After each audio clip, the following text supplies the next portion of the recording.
There's a certain word in the title of this movie that YouTube does not like.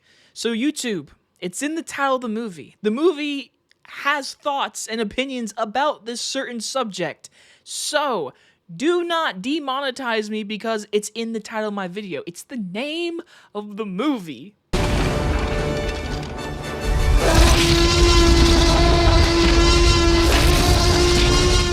Humanist Vampire Seeking Consenting Suicidal Person is about a young woman vampire is unable to kill to meet her need for blood, but may have found a solution in a young man with suicidal tendencies. Now, this is an indie movie, a very small indie movie, and I got to watch it for the first time ever in a drafthouse theater. I've never been to one.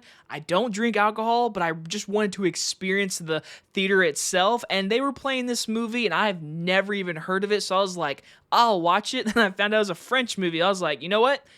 I don't usually review French movies, but it has vampire in the title, and this year I have been in love with vampire. I have found out that my favorite subgenre in horror is vampire. So with this movie, I didn't know anything going in, and I walked out saying, that was unique enough to maybe give it a one-time watch, but this isn't a movie that I'm going to tell you that everyone needs to see. So this movie is a French movie, and I believe it premiered in some type of festival, so it says 2023 on IMDb, but again, I saw it in 2024 in a theater, and I truly found this movie to be something cute, and it is a vampire movie that deals with blood and killing people, and obviously a certain word in the title that YouTube doesn't like me saying, but the movie deals with a young woman who's basically becoming like a puberty-like teenager, even though she's like 60-something as a vampire, and she's become to where like she will not kill anybody, and when she starts growing in her fangs, she only drinks pouches of blood, and then she finds a young guy that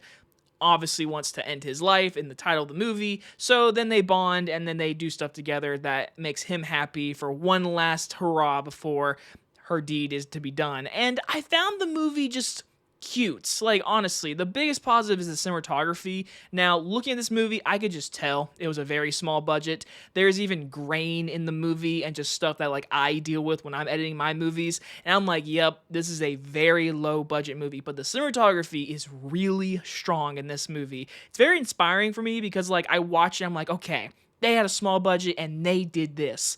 I can do it. You know, it's kind of inspiring. And the cinematography is very good. The direction in this movie is very good, bringing the audience along with these characters, and it being a very somber movie, but also being a comedy. Like, the movie's actually pretty funny. I chuckled a lot throughout the entire movie, especially the latter half of the movie where she's helping him out with these bullies and certain people that she's like helping him out with because he wants to do certain things before the deed is done. And I just found the movie to be like a nice like teen drama with the vampire stuff. Now, the vampire stuff is really interesting because like they set the rules up in the first like 20 minutes of the movie, like what the vampires are, why she needs to kill somebody, all this kind of stuff. And then the movie takes a good minute to get going, but once the relationship of these two meet together, their connection is very good, and it leads to an ending that I liked. I think the ending is an ending that like people could hate and could honestly say like this doesn't feel right for this ending to what they were going for. I found it to be the point of the story, you know, like I found it to be that without spoiling the movie, but like I enjoyed their relationship. I enjoyed the movie's like uniqueness on vampires and what we already know. Again, when it comes more to my cons, it takes a while to get going. It's a movie that like I watch and I walk away saying I don't really need to watch again. Like I didn't like fall in love with this relationship. I didn't fall in love with the characters or this world. I just found it unique and cool, but nothing like I fell in love with. Like there's movies out there like this movie where someone might watch it and they deeply might fall in love with this world and characters and relationship. It's kind of like the movie Lisa Frankenstein. That movie's weird and kooky. I really like it, but a lot of people, general audiences, might not really like it. This movie, kind of the same boat where it's like it's a movie that's trying to be really unique, and I appreciate that, but it's not a movie that I fell in love with, but I can see a lot of people really enjoying this movie. And in the end, I applaud the movie for what it did. I enjoyed the one-time watch.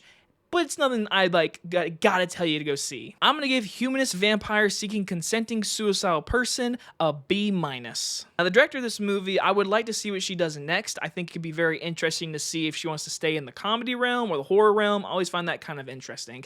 Anyway, guys enjoy this movie review. Small little movie out there, and it's at Draft House where I went to, so if you can find it, give it a watch. Maybe. Just try it.